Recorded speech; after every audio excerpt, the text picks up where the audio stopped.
I know you guys know my name is Charlie, and I'm not going to bore you guys to death today by lecturing you on life advice. After all, you are all brilliant minds and probably know much more than I do. So I think it might be a good idea to tell you some of my personal experience here at King's as an international student. I've been at the King's Academy for 2.5 years now, and 2 years ago I was a boy standing in a line in McDonald's in Chicago airport, and who had to point to the wall to order a Big Mac. And a side note to that, if you are going to take Mrs. Carruthers' AP biology class, you'd better master your knowledge in the menus of all fast food restaurants. Don't ask why, you will thank me later. And now I'm standing here making a speech in English and trying not to freak out.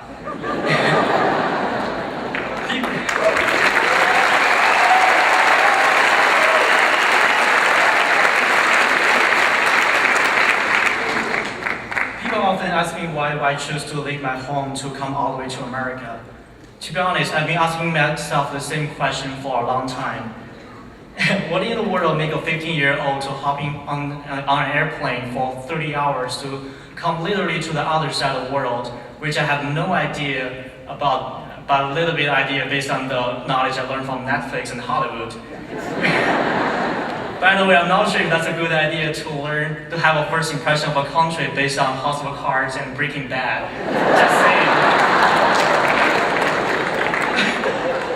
But I know one thing for sure, this 2-year journey has transformed me into a grown-up, or at least I consider myself one, and I love it. I cannot say enough to express how much I've been enjoying my life here, and no, Mom, that does not mean I've been partying all the time. Well, maybe a little bit. Apart from rigorous academic life, there is so much that King's Academy has to offer. Who would think a beginner who have never touched an instrument since kindergarten, after a year of learning, can perform several songs in private center? I don't care what others say, but my grandma told me they were awesome.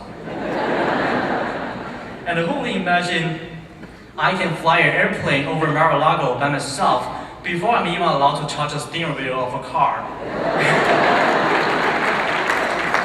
And who would think an international student like me can stand 20 yards from the Air Force One to welcome the leader of Free World?